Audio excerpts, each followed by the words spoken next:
അങ്ങനെ ധ്രുവ് വിക്രം പൊതുവേദിയിൽ എത്തിയിരിക്കുകയാണ്. അനുപമ പരമേശ്വരന്റെ തുറന്നു പറച്ചതിന് ശേഷം ഇതാദ്യമായിട്ടാണ് ധ്രുവ് വിക്രം ഒരു പൊതുവേദിയിൽ ഇരുന്ന് സംസാരിക്കുന്നത് കാണുന്നത്. ഇന്ത്യ ടുഡേയിലെ റൗണ്ട് ടേബിൾ എന്ന് പറയുന്ന പരിപാടിയിലാണ് കഴിഞ്ഞ ദിവസം ധ്രുവ് പങ്കെടുത്തത്. ഒരു ഓപ്പൺ സ്റ്റേജിൽ ഇരുന്നു കൊണ്ട് അദ്ദേഹം കുറെ കാര്യങ്ങൾ സംസാരിക്കുകയും ചെയ്തു. തമിഴ്നാട് ചീഫ് മിനിസ്റ്റർ വിജയ് അടക്കം പങ്കെടുത്ത പരിപാടിയായിരുന്നു ഇത്. എന്തായാലും ധ്രുവ് വിക്രവുമായിട്ടുള്ള റീസെന്റ് കോൺട്രവേഴ്സി ഇങ്ങനെ കത്തി നിൽക്കുന്ന സമയമായതുകൊണ്ട് തന്നെ ധ്രുവ് വിക്രം എന്താണ് സംസാരിക്കാൻ പോകുന്നത് എന്നുള്ള ആകാംക്ഷയിലായിരുന്നു എല്ലാവരും. എന്തായാലും ഞാൻ ആ ആകാംക്ഷ കുറച്ച് സമയം കൂടി നീട്ടിക്കൊണ്ടു പോവുകയാണ്. ധ്രുവ് ഇന്നലെ സംസാരിച്ച കാര്യങ്ങൾ ഡിസ്കസ് ചെയ്യുന്നതിന് മുമ്പ് അനുപമയെ കുറിച്ച് ചില കാര്യങ്ങൾ പറയേണ്ടതുണ്ടെന്ന് തോന്നുന്നു. പ്രധാനമായിട്ടും എന്താണെന്ന് വെച്ചാണെങ്കിൽ അനുപമയുടെ തുറന്നു പറച്ചിൽ അവർ പറയുന്ന ഒരു കാര്യമുണ്ട്. അതായത് വർഷത്തോളമായി താൻ ഒരു ടോക്സിക് റിലേഷൻഷിപ്പിലാണ്, അല്ലെങ്കിൽ കാമുകനിൽ നിന്നും നാർസിസ്റ്റിക് അബ്യൂസ് നേരിട്ടിട്ടുണ്ടായിരുന്നു എന്നൊക്കെ അനുപമ തുറന്നു പറഞ്ഞിട്ടുണ്ടായിരുന്നു. ആ 2 വർഷം കൊണ്ട് അനുപമ ഒരുപാട് അനുഭവിച്ചു. തന്റെ സിനിമാ കരിയറിൽ വളരെയധികം ശ്രദ്ധയും കൃത്യതയും ഒക്കെ കാത്തു സൂക്ഷിച്ച ഒരാളായിരുന്നു ഈ പറയുന്ന അനുപമ. പക്ഷെ നിരന്തരമായി നാർസിസ്റ്റിക് അബ്യൂസിന് ഇരയായതോടെ തന്റെ കരിയറിൽ പോലും ശ്രദ്ധിക്കാൻ പറ്റാതെയായി, മര്യാദയ്ക്ക് ഭക്ഷണം കഴിക്കാൻ പറ്റാതെയായി, വീട്ടുകാരെയും സുഹൃത്തുക്കളെ നഷ്ടപ്പെടാൻ തുടങ്ങി. എന്തിനു പറയുന്നു,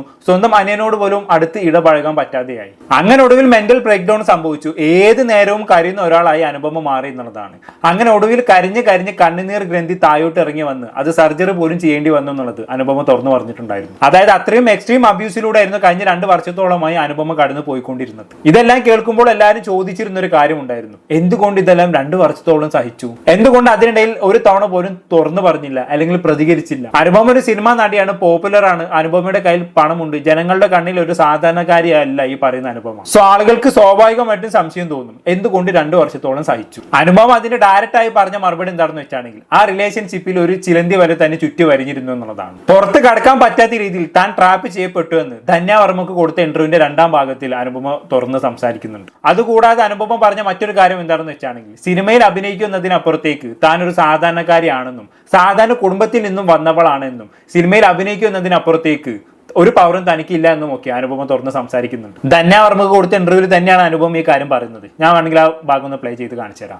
ആ തോട്ട്സ് വന്നിട്ടില്ല. ലൈഫിൽ ഒരുപാട് ഡ്രീംസ് എന്ന് പറഞ്ഞാൽ വലിയ ഡ്രീംസ് അല്ല, എന്നെ ഏറ്റവും കൂടുതൽ ബേസിക് ആയിട്ടുള്ള ചെറിയ ചെറിയ സന്തോഷങ്ങളുമായിട്ട് ജീവിച്ചു വരുന്ന നമ്മൾ വളരെ സെൽഫ് മെയ്ഡ് ആയിട്ട് വളരെ സാധാരണക്കാരുടെ ഫാമിലിയിൽ നിന്ന് വന്നിട്ട് എങ്ങനെയൊക്കെയോ കുറെ സിനിമകളൊക്കെ വന്ന് universe has been really kind to you and then you want to just achieve something little your small dreams goals അങ്ങനെ ജീവിക്കുന്ന ആളാണ്. And I am a happy person generally. ആ ഞാൻ ചെയ്യേണ്ട സിറ്റുവേഷൻ എത്തിയിട്ടുണ്ടെങ്കിൽ ആ ഞാൻ ഡെത്ത് എന്ന് പറഞ്ഞ സാധനം ലൈഫിൽ ഏറ്റവും പീസ് തരുന്ന ഒരു സാധനമാണെന്ന് വിചാരിച്ച് ജീവിച്ചിരുന്നെങ്കിൽ when I am going for a success meet of my film and the world things Anupama has everything she needs. I am living the dream life of so many people. The reality in the last 2 years is like this. It's miserable. I've been an idiot. I've been unethical. I've been like stupid. And it's not a proud thing for me to come and say this. Yes. എൻ്റെ ഏറ്റവും vulnerable ആയിട്ടുള്ള week ആയിട്ടുള്ള pathetic ആയിട്ടുള്ള ഒരു side, ഇത്രയും strong independent ആയിട്ടുള്ള woman, ഇത്രയും വീക്കും self respect ഒന്നുമില്ലാത്തൊരു ഉണ്ണുണ്ണിയായി എന്നുള്ള കാര്യം എന്ന് പറയല് ഒട്ടും എളുപ്പമല്ല. So by saying this I want every woman, ഞാനിപ്പോ ഇരിക്കുന്നില്ലേ, എനിക്ക് ഇത്രയെങ്കിലും പവർ ഉണ്ടെന്ന് ആൾക്കാർ വിചാരിക്കുന്നുണ്ട്. ഒരു പവറും ഇല്ല, ഒന്നുമില്ല, ഒരു മാങ്ങാത്തോലും ഇല്ല.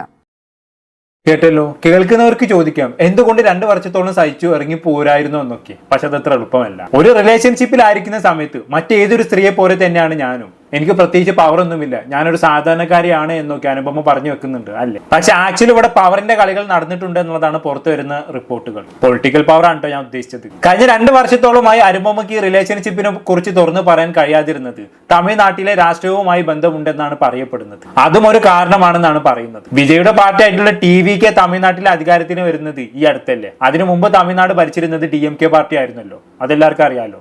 ഏത് കരുണാനിധിയുടെ DMK. ഇനി വിക്രമിന്റെ മകളായിട്ടുള്ള അച്യുത കരുണാനിധിയുടെ കുടുംബത്തിലേക്കാണ് കല്യാണം കഴിപ്പിച്ച് അയച്ചത് എന്നുള്ളത് എത്ര പേർക്ക് അറിയാം. യെസ്, അവിടെയാണ് പൊളിറ്റിക്കൽ പവർ കിടക്കുന്നത്. DMK അധികാരത്തിൽ ഇരുന്ന സമയത്ത് ഒരു പക്ഷേ ധ്രുവുമായിട്ടുള്ള ടോക്സിക് റിലേഷൻഷിപ്പിനെ കുറിച്ച് അനുപമ തുറന്നു പറച്ചിൽ നടത്തിയിട്ടുണ്ടായിരുന്നെങ്കിൽ ഒരുപക്ഷെ അനുപമക്ക് തമിഴ്നാട്ടിൽ പോലും കാറ് കുത്താൻ പറ്റാത്ത അവസ്ഥയിലേക്ക് കാര്യങ്ങൾ പോയേനെ. അതോടെ അനുപമയുടെ ഭാവി പോലും നഷ്ടേനെ എന്നാണ് ഇപ്പൊ തമിഴ് മാധ്യമങ്ങൾ അടക്കം പറയുന്നത്. ഇതിനെക്കുറിച്ച് പഴയകാല സംവിധായകനായിട്ടുള്ള അലപ്പി അഷ്റഫ് പറയുന്നത് നമുക്കൊന്ന് കേട്ടോക്കാം.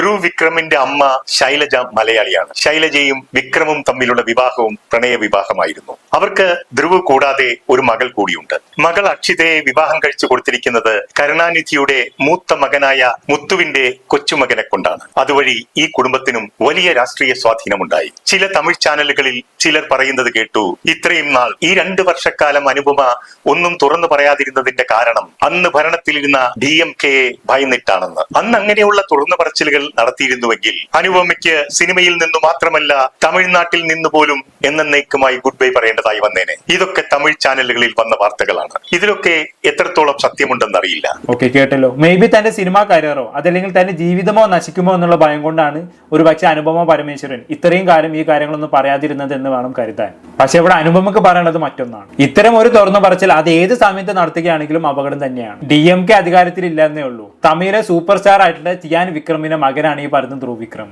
ചിയാൻ വിക്രമിന് തമിഴ് സിനിമയിലുള്ള സ്വാധീനം എത്രത്തോളാണെന്നുള്ളത് ഞാനാർക്കും പ്രത്യേകിച്ച് പറഞ്ഞേണ്ട ആവശ്യമില്ലല്ലോ. മകനെതിരെ ഇങ്ങനെ ഒരു ആരോപണം വരുമ്പോൾ ആ ആരോപണം ഉന്നയിച്ച ആളുടെ കരിയർ നശിപ്പിക്കാൻ വിക്രമിന് പ്രത്യേകിച്ച് ബുദ്ധിമുട്ടൊന്നും ഉണ്ടാവില്ല. സോ 2 വർഷം മുമ്പാണെങ്കിലും ഇപ്പോഴാണെങ്കിലും അനുപമ നടത്തിയ തുറന്നു പറച്ചിൽ ഡേഞ്ചർ തന്നെയാണ്. അതുകൊണ്ട് തന്നെ രാഷ്ട്രീയക്കാരെ പേടിച്ചിട്ടാണ് അനുപമ ഇത്രയും കാലം മിണ്ടാതിരുന്നത് എന്ന് ഞാൻ പൂർണ്ണമായി വിശ്വസിക്കുന്നില്ല. ഈ നാർസിസ്റ്റിക് അബ്യൂസ് അനുഭവിച്ചവർക്ക് അറിയുന്നുണ്ടാകും, പുറത്തു വരാൻ പറ്റാത്ത രീതിയിൽ നമ്മൾ അതിൽ കുടുങ്ങിപ്പോകും. മാത്രവുമല്ല, ധന്യ വർമ്മയുമായിട്ടുള്ള ഇന്റർവ്യൂവിന്റെ 2ാം ഭാഗത്തിൽ ഇങ്ങനെ ഒരു തുറന്നു പറച്ചിൽ നടത്തിയാൽ ഉണ്ടാകാവുന്ന ഭവിഷ്യത്തുകളെ താൻ ഭയപ്പെടുന്നില്ല എന്നൊരു കാര്യം കൂടി അനുപമ തുറന്ന് സംസാരിക്കുന്നുണ്ട്. ഞാൻ വേണമെങ്കിൽ ആ ഭാഗം ഒന്ന് പ്ലേ ചെയ്യാം. അബ്യൂസ് ഐഡന്റിഫൈ ചെയ്യാനുള്ള ഇന്റൻഷൻ ആ ഒരു ടൂൾ കൊടുക്കാൻ വേണ്ടിയാണ് you are sharing this to everybody out there. Not even worried about the consequence. Definitely not ചേച്ചി. അനു, ഞാൻ അതാണ് ചോദിക്കുന്നത്. ലൈക്ക് ഇങ്ങനെ സംസാരിക്കുമ്പോൾ there is going to be a backlash. How are you going to protect yourself from the backlash? I am not waiting for anyone's validation, Chechi, at this point. I'm not. I know I'm true. Adana, sometimes people misunderstand silence for maturity, but sometimes silence could also be fear. I'm not scared. If someone else is silent, it could be the fear that certain truth might come out. So, and if I am ready, അതായത് എനിക്കറിയാം ആ ബുദ്ധിമുട്ട് എന്താണെന്ന്. എനിക്ക് ഇപ്പോൾ സൊസൈറ്റിയിൽ ഒരുപാട് പ്രശ്നങ്ങൾ നടക്കുന്നുണ്ട്, അവിടെ ഇവിടെയൊക്കെ ഒരുപാട് പ്രശ്നങ്ങളുണ്ട്. അതൊന്നും എനിക്ക് വ്യക്തമായിട്ട് അറിയാത്ത കാര്യങ്ങളാണ്. പക്ഷെ ഞാൻ അനുഭവിച്ച ഒരു കാര്യം, അതിൻ്റെ സീരിയസ്നെസ് അറിഞ്ഞിട്ട് പോലും എനിക്കത് ഒരു 5 പേരെങ്കിലും രക്ഷപ്പെടുത്തിയാൽ മതിയെന്ന്. ഒരു 5 പേരെങ്കിലും. ഇപ്പം ഈ ഇന്റർവ്യൂ കണ്ടിട്ട് ഈ അനുപമ കിടന്ന് ഇങ്ങനെ നാർസിസിസം എന്ന് പറഞ്ഞ് എന്ത് ശല്യമാണെന്ന് വിചാരിച്ച് ഒരു 2 പേര് പോയി അത് ഗൂഗിൾ ചെയ്താൽ മതി. അവരുടെ ആൽഗോരിതത്തിൽ ഇങ്ങനെ വന്ന് പെട്ടാൽ മതി. ഒരു പക്ഷേ ഇപ്പോൾ അവർക്കല്ലെങ്കിൽ പോലും അവരുടെ ഫ്രണ്ട് ഇതേപോലെ എന്തെങ്കിലും ടോക്സിക് ആയിട്ടുള്ള റിലേഷൻഷിപ്പിൽ കൂടെ കടന്നു പോവാണെങ്കിൽ, എടി നീ അനുപമയുടെ വീഡിയോ കണ്ടിട്ടുണ്ടോ, അല്ലെങ്കിൽ ഈ നാർസിസിസം എന്ന് പറഞ്ഞ കാര്യത്തെ കുറിച്ച് കേട്ടിട്ടുണ്ടോ, why don't you research about it എന്ന് ചോദിച്ചാൽ ദാറ്റ് ഇസ് മൈ സക്സസ്. എൻ്റെ കരിയറിൽ എനിക്ക് വലിയ പവറുള്ള ഇൻഫ്ലുവൻസ് ഉള്ള ആളൊന്നുമല്ല. I came all by myself from zero. എൻ്റെ സ്റ്റുഡൻറ് ലോൺ എടുത്ത അക്കൗണ്ടിലേക്കാണ് എൻ്റെ ഫസ്റ്റ് സാലറി വന്നത്. I paid my student loan. From there I came from zero and I have no fear to go back to zero. ഒന്നും പറയാനില്ല. ഇതൊക്കെ കേൾക്കുമ്പോൾ കൈയടിക്കാനാണ് തോന്നി പോകുന്നത്. I came from zero and I have no fear to go back to zero. Narcissistic അബ്യൂസിനെ overcome ചെയ്തൊരു പെൺകുട്ടിയുടെ വാക്കുകളാണിത്. എനിക്ക് എല്ലാം നഷ്ടപ്പെട്ടാലും കുഴപ്പമില്ലേ, എന്റെ തുറന്നു പറച്ചിലെ കാരണം ഒരാളെങ്കിലും രക്ഷപ്പെട്ടു കഴിഞ്ഞാണെങ്കിൽ എനിക്കത് മതി. ഇങ്ങനെയൊക്കെ അനുപമ പറയുമ്പോൾ എനിക്കറിയില്ല എന്തെന്നില്ലാത്തൊരു ഇഷ്ടം അനുപമയോട് തോന്നി പോവുകയാണ്. എന്തായാലും അതവിടെ നിൽക്കട്ടെ. ഇനി നമുക്ക് ധ്രുവ് വിക്രമിലേക്ക് വരാം. ഞാൻ തുടക്കത്തിൽ പറഞ്ഞല്ലോ, അനുപമയുടെ തുറന്നു പറച്ചിലിന് ശേഷം ആദ്യമായിട്ടാണ് ധ്രുവ് ഒരു പൊതുവേദിയിൽ ഇരുന്ന് സംസാരിക്കുന്നത്. പക്ഷെ ഇവിടെ ഇത്രയും വലിയ കോലാഹലങ്ങൾ നടന്നെന്ന് അറിഞ്ഞത് പോലും ഇല്ലാത്ത രീതിയിലാണ് ധ്രുവ് സംസാരിച്ചത്. അനുപമയുടെ വിഷയത്തെക്കുറിച്ച് ഒരു സൂചന പോലും നൽകാതിരിക്കാൻ ധ്രുവ് മാക്സിമം ശ്രമിച്ചിട്ടുണ്ട്. അങ്ങനെ ഒരാൾ എനിക്ക് അറിയുക പോലും ഇല്ല എന്നുള്ള രീതിയിലാണ് ധ്രുവ് ആ പരിപാടിയിൽ വന്നിരുന്നത്. സോഷ്യൽ മീഡിയ മുഴുവനും തന്നെ കുറിച്ച് സംസാരിക്കുന്നത് ധ്രുവ് അറിഞ്ഞതായിട്ട് പോലും ഭാവിച്ചില്ല എന്നുള്ളതാണ്. അനുപമയുടെ ആരോപണങ്ങൾക്ക് മറുപടിയായി തന്റെ ഭാഗത്തു നിന്നും ചെറിയൊരു ഹിന്റ് പോലും ഉണ്ടാവരുത് എന്ന നിർബന്ധ ബുദ്ധിയോട് കൂടിയാണ് ധ്രുവ് ഉടനീളം ഈ പറഞ്ഞ റൗണ്ട് ടേബിളിൽ സംസാരിക്കുന്നത്. പക്ഷെ ചില കാര്യങ്ങൾ എത്ര ശ്രമിച്ചാലും മറച്ചു വെക്കാൻ കഴിയില്ലല്ലോ. ഇന്നലെ ധ്രുവ് പറഞ്ഞ ചില കാര്യങ്ങളിൽ നിന്നും അങ്ങനെ ചില സൂചനകൾ കിട്ടിയിട്ടുണ്ട്. ഈ വീഡിയോയിൽ 27 മിനിറ്റോളം ധ്രുവ് ഇരുന്ന് സംസാരിക്കുന്നുണ്ട്. അതിൽ നിന്ന് കണ്ടെത്തിയ മൈന്യൂട്ട് ആയിട്ടുള്ള ചില കാര്യങ്ങൾ ഞാനിവിടെ പറയാം. നിങ്ങൾക്ക് എന്താണ് തോന്നുന്നതെന്ന് കമന്റിലൂടെ അറിയിച്ചാൽ മതി. ഇന്നലത്തെ ടോക്ക് ഷോയിൽ ധ്രുവ് പ്രധാനമായും സംസാരിക്കുന്നത് തന്റെ സിനിമാ കരിയറിനെ കുറിച്ചും അച്ഛനുമായിട്ടുള്ള ബന്ധത്തെക്കുറിച്ചും ഒക്കെയാണ്. അതിനിടയിൽ താൻ സ്ഥിരമായി ജേണൽ എഴുതാറുണ്ട് എന്നൊക്കെ ധ്രുവ് പറയുന്നുണ്ട്. ജേണൽ എന്ന് പറഞ്ഞാൽ നമ്മൾ നമ്മുടെ ചിന്തകളും അനുഭവങ്ങളും വികാരങ്ങളും എല്ലാം ദിനം പ്രതി എഴുതി വെക്കുന്ന ഒരു സംഭവമാണ്. നമ്മൾ ഡയറി എഴുതാറില്ല, അതൊക്കെ തന്നെ. സോ താൻ സ്ഥിരമായി ജേണൽ എഴുതാറുണ്ട് എന്നും താൻ എങ്ങനെയുള്ള ആളാണെന്ന് മനസ്സിലാക്കണമെന്നുണ്ടെങ്കിൽ ആ ജേണൽ വായിച്ചാൽ മതി എന്നൊക്കെ ധ്രുവ് പറയുന്നുണ്ട്. ഞാൻ ആ ഭാഗം ഒന്ന് ഇവിടെ പ്ലേ ചെയ്യാം. Also journal, right? I've heard many of your past I'm a journal maniac. I love to journal. I write, I draw, I doodle. I write. Anyone that reads my journal will know truly who I am. But also, it is for me to find out who I am. അതാണ് ഞാൻ ആരാണെന്ന് മനസ്സിലാക്കാനും തിരിച്ചറിയാനും വേണ്ടിയിട്ടാണ് ഞാൻ journal എഴുതുന്നത്. പക്ഷെ നിങ്ങൾക്ക് ശരിക്കും ഞാൻ ആരാണെന്ന് അറിയണമെന്നുണ്ടെങ്കിൽ, എൻ്റെ ഉള്ളിൽ എന്താണ് അറിയണമെന്നുണ്ടെങ്കിൽ, എൻ്റെ യഥാർത്ഥ സ്വഭാവം എന്താണെന്ന് അറിയണമെന്നുണ്ടെങ്കിൽ എൻ്റെ ജേണൽ വായിച്ച് നോക്കിയാൽ മതിയാകും എന്നൊക്കെയാണ് ധ്രുവ് ഇവിടെ പറഞ്ഞു വെക്കുന്നത്. ഇത് ആക്ച്വലി ഒരു മറുപടിയാണ്. ധ്രുവിനെതിരെ ഇപ്പോൾ പ്രചരിക്കുന്ന കാര്യങ്ങൾക്ക് ഒരു ഹിഡൻ റിപ്ലൈ പറഞ്ഞതായിട്ടാണ് ധ്രുവ് ഈ പറഞ്ഞ കാര്യങ്ങൾ കേട്ടപ്പോൾ എനിക്ക് തോന്നിയത്. പുറത്ത് എന്നെ കുറിച്ച് പറഞ്ഞൊന്നും നിങ്ങൾ വിശ്വസിക്കേണ്ട.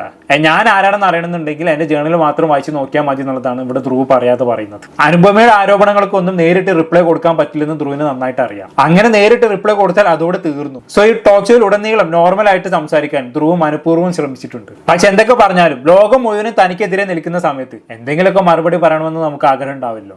നമ്മുടെ ഭാഗത്ത് തെറ്റുണ്ടെങ്കിൽ പോലും അത് ഡിഫെൻഡ് ചെയ്യാൻ നമ്മൾ ശ്രമിക്കുമല്ലോ. ഒന്നും പറയാനും വയ്യ, എന്നാൽ എന്തൊക്കെയോ പറയണമെന്നുണ്ട്. ധ്രുവിന്റെ ഭാഗത്തൊന്നും അങ്ങനെ ഒരു ശ്രമം ഉള്ളതായിട്ടാണ് എനിക്ക് ഈ ടോക്ക് ഷോ കണ്ടപ്പോൾ തോന്നിയത്. ഇനി ഇതിനിടയിൽ ബോളിവുഡ് നടനായിട്ടുള്ള വിക്കി കൗശലിനെ ഉദ്ധരിച്ചുകൊണ്ട് അവതാരിക ഒരു ട്രിക്കി ക്വസ്റ്റ്യൻ ധ്രുവിനോട് ചോദിക്കുന്നുണ്ട്. നിങ്ങൾ നല്ല മനുഷ്യനായി കഴിഞ്ഞാൽ ഓട്ടോമാറ്റിക്കലി നിങ്ങൾക്ക് നല്ലൊരു നടനാകാൻ പറ്റുമെന്ന് വിക്കി കൗശൽ പറഞ്ഞിട്ടുണ്ടായിരുന്നു. ഞാൻ ശുദ്ധ മനസാക്ഷിക്കാരനാണ്, അതെന്റെ അഭിനയത്തെ മെച്ചപ്പെടുത്താൻ നല്ല രീതിയിൽ സഹായിച്ചിട്ടുണ്ട് എന്നും വിക്കി കൗശൽ പറഞ്ഞു വെച്ചിട്ടുണ്ടായിരുന്നു. ധ്രുവിനെ സംബന്ധിച്ചിടത്തോളം വിക്കി കൗശൽ പറഞ്ഞ ഈ കാര്യത്തെ റിലേറ്റ് ചെയ്യാൻ പറ്റുന്നുണ്ടോ എന്നുള്ളതായിരുന്നു അവതാരികയുടെ ചോദ്യം. അതായത് നിങ്ങൾ നല്ലൊരു മനുഷ്യനാണോ, നിങ്ങൾക്ക് ഒരു മനസാക്ഷി ഉണ്ടോ എന്ന് വളഞ്ഞ വയലോട് ചോദിച്ചു. അനുപമയായിട്ടുള്ള വിഷയങ്ങളെല്ലാം മനസ്സിൽ കണ്ടുകൊണ്ട് തന്നെയാണ് അവതാരിക ഇങ്ങനെയുള്ള ഒരു ചോദ്യം ചോദിച്ചത് എന്നുള്ളത് ബുദ്ധിയുള്ള ആർക്ക് മനസ്സിലാകും. എന്തായാലും ഇതിനുള്ള ധ്രുവിന്റെ മറുപടി നമുക്കൊന്ന് കേട്ടോക്കാം. No, Vicky Kaushal Dhruv in an interview had said that life and acting are very close. If you become a better human being, then you automatically become a better actor. And that really stuck with me. He said that having a clear conscience really helps him get better at his craft. Is that true for you also? Absolutely. I think playing any kind of role requires you to be extremely in tune with yourself, because you are now channeling a completely different side of you that maybe didn't necessarily exist until then. So I agree with Vicky Kaushal sir when he said that you need your conscience to be clear, you know, you need to do the work, you need to journal, and constantly keep reflecting and aligning with your higher self. Yeah. Okay, Vicky Kaushal പറയുന്നതിനോട് ഞാൻ പൂർണ്ണമായി യോജിക്കുന്നല്ലാതെ മറ്റു മറുപടികളൊന്നും ഇവിടെ ധ്രുവ് പറയുന്നില്ല അല്ലെ. ഞാൻ നല്ലൊരു നടനാണ്, നല്ലൊരു മനുഷ്യനാണെന്നുള്ള രീതിയിൽ ധ്രുവ് ഒരു മറുപടി അങ്ങോട്ട് പറഞ്ഞു വെച്ചു. ഇനി ഇത് ധ്രുവിനെ വെളുപ്പിക്കാൻ വേണ്ടി ഉണ്ടാക്കിയ ഒരു ടോക്ക് ഷോ ആണോ എന്ന് പോലും സംശയിക്കേണ്ടിയിരിക്കുന്നു. അതിന് വേണ്ടിയിട്ടാണ് ഇങ്ങനെ ഒരു ചോദ്യം ചോദിച്ചതെന്ന് അറിയില്ല. ഞാൻ നല്ലൊരു മനുഷ്യനായതുകൊണ്ടാണ് നല്ലൊരു നടനാവാൻ പറ്റിയതെന്ന് ധ്രുവിന് പറയാനുള്ള ഒരു അവസരം ഈ ഇന്റർവ്യൂ ഉണ്ടായല്ലോ. മാത്രവുമല്ല ഇന്റർവ്യൂവിൽ ഉടനീളം വളരെ പക്വതയോടെ ഗ്രൗണ്ട് എർത്തായിട്ടാണ് ധ്രുവ് സംസാരിക്കുന്നത്. ഡയറി എഴുതാൻ ഇഷ്ടപ്പെടുന്ന, ചിത്രം വരയ്ക്കാൻ ഇഷ്ടപ്പെടുന്ന, ഷൂട്ടിംഗ് കഴിഞ്ഞാണെങ്കിൽ സമാധാനത്തോടെ വീട്ടിലേക്ക് തിരിച്ചു പോകാൻ ആഗ്രഹിക്കുന്ന ഒരു സാധാരണക്കാരനായിട്ടാണ് ധ്രുവിനെ പോർട്രേ ചെയ്യാൻ ശ്രമിക്കുന്നത്. അമ്മയോട് വളരെ അടുപ്പമുള്ള കുട്ടിയാണ് താൻ എന്നൊക്കെ ധ്രുവ് പറയുന്നുണ്ട്. സൂപ്പർ താരം ചിയാൻ വിക്രമിന്റെ മകനാണ് താൻ എന്നുള്ള താരജാടകളൊന്നും ഇല്ലാതെ തന്നെ വളരാൻ സഹായിച്ചത് തന്റെ അമ്മയാണ് എന്നൊക്കെ ധ്രുവ് പറഞ്ഞു വെക്കുന്നുണ്ട്. ഞാൻ ആ ഭാഗം ഒന്നോടെ പ്ലേ ചെയ്യാം. Does it help to keep you grounded? You know, you come from a very big family, you're in the same industry. Sometimes do you need that reality check? No, my journal doesn't keep me grounded. My mom keeps me grounded. My mom has been the one to ground the family and always make sure that growing up that my sister and I had ordinary lives. And yeah. അതാണ്, അമ്മയാണ് എന്നെ വളർത്തിയത്, അമ്മയുടെ കുട്ടിയാണ് ഞാൻ, താരജാടകളൊന്നും ഇല്ലാതെ എന്നെ വളരാൻ സഹായിച്ചത് അമ്മയാണ്. അമ്മയുമായിട്ടുള്ള ബന്ധം ഇങ്ങനെ തുറന്നു പറഞ്ഞതുകൊണ്ട് താനൊരു അമ്മക്കുട്ടിയാണെന്നുള്ള ഇമേജ് മനഃപൂർവ്വം ധ്രുവോട് സൃഷ്ടിക്കാൻ ശ്രമിക്കുകയാണെന്ന് തോന്നുന്നുണ്ട്. ധ്രുവിന്റെ അമ്മയെ അറിയാലോ, പേര് ശൈലജ എന്നാണ്, മലയാളിയാണ്, ആളൊരു സൈക്കോളജിസ്റ്റ് ആണ്. വിക്രമും ശൈലജയും പ്രണയിച്ച് വിവാഹം ചെയ്തവരാണ്. പക്ഷെ റീസെന്റ് ധ്രുവും അനുപമയും തമ്മിലുള്ള പ്രശ്നം ചർച്ചയായ സമയത്ത് ശൈലജയെ കുറിച്ചും ആളുകൾ ചർച്ച ചെയ്തിട്ടുണ്ടായിരുന്നു. ഇത്രയും വലിയ സൂപ്പർ സ്റ്റാറിന്റെ ഭാര്യയായിട്ടും ശൈലജ അങ്ങനെ വിക്രമിനൊപ്പം പൊതുവേദികളിലൊന്നും കാണാറില്ലല്ലോ എന്നൊക്കെയുള്ള സംശയങ്ങൾ ആളുകൾ പ്രകടിപ്പിച്ചിട്ടുണ്ടായിരുന്നു. വിക്രം ഭാര്യയെ പുകച്ച് സംസാരിക്കുന്ന ഇഷ്ടംപോലെ വീഡിയോകൾ യൂട്യൂബിൽ കിടക്കുന്നുണ്ട്. ശൈലജ ഒരു പ്രൈവറ്റ് പേഴ്സൺ ആണെന്നും അതുകൊണ്ടാണ് അധികം പുറത്തേക്ക് ഇറങ്ങാത്തത് എന്നും ഒക്കെ വിക്രം പറഞ്ഞിട്ടുണ്ടായിരുന്നു. എന്തായാലും ശൈലജയും വിക്രമും തമ്മിൽ എന്തെങ്കിലും പ്രശ്നമുണ്ടോ എന്നൊന്നും നമുക്കറിയില്ല. അതുകൊണ്ട് തന്നെ അതിനെക്കുറിച്ചൊന്നും അധികം ഞാൻ സംസാരിക്കുന്നില്ല. എന്തായാലും ധ്രുവിന്റെ ഇന്റർവ്യൂ കണ്ടതോടെ എനിക്ക് മനസ്സിലാക്കാൻ സാധിച്ചത് എന്താണെന്ന് വെച്ചാണെങ്കിൽ അനുപമയുമായിട്ടുള്ള കോൺട്രവേഴ്സികളെ കുറിച്ച് ധ്രുവ് ഇനി ഒരിക്കലും സംസാരിക്കാൻ പോകുന്നില്ല എന്നുള്ളതാണ്. കാരണം അതിനെക്കുറിച്ച് ഇനി സംസാരിച്ചു കഴിഞ്ഞാണെങ്കിൽ ധ്രുവിന് അത് നല്ല തിരിച്ചടി ആവാൻ സാധ്യതയുണ്ട്. പക്ഷെ ഇനി ധ്രുവിന്റെ ജീവിതത്തിൽ ഒരു ലവ് റിലേഷൻഷിപ്പ് ഉണ്ടാകുമോ? അങ്ങനെ ആകുമ്പോൾ ഭാവിയിൽ ധ്രുവ് ഇനിയും എക്സ്പോസർ ആവാൻ സാധ്യതയുണ്ട്. കാരണം ഈ നാർസിസ്റ്റിക് ബിഹേവിയറൽ ഡിസോർഡർ അങ്ങനെ ചികിത്സിച്ച് മാറ്റാൻ കഴിയില്ല എന്നാണ് അറിയാൻ കഴിഞ്ഞത്. അപ്പൊ അനുപമ പറഞ്ഞത് സത്യമാണെങ്കിൽ ധ്രുവിൽ നിന്നും ആ സ്വഭാവം പുറത്തു ചാടാനുള്ള സാധ്യത വളരെ കൂടുതലാണ്. അല്ലെങ്കിൽ പിന്നെ ധ്രുവ് അത്രയും സെൽഫ് കൺട്രോൾ ചെയ്യേണ്ടി വരും. എന്തായാലും എന്തെല്ലാമാണ് സംഭവിക്കാൻ പോകുന്നതെന്ന് കണ്ടു തന്നെ അറിയാം. എന്താണ് നിങ്ങൾക്ക് തോന്നുന്നത്? താഴെ കമന്റ് ബോക്സിൽ രേഖപ്പെടുത്തുമല്ലോ. അടുത്തൊരു ടോപ്പിക്കുമായി വീണ്ടും കാണാം.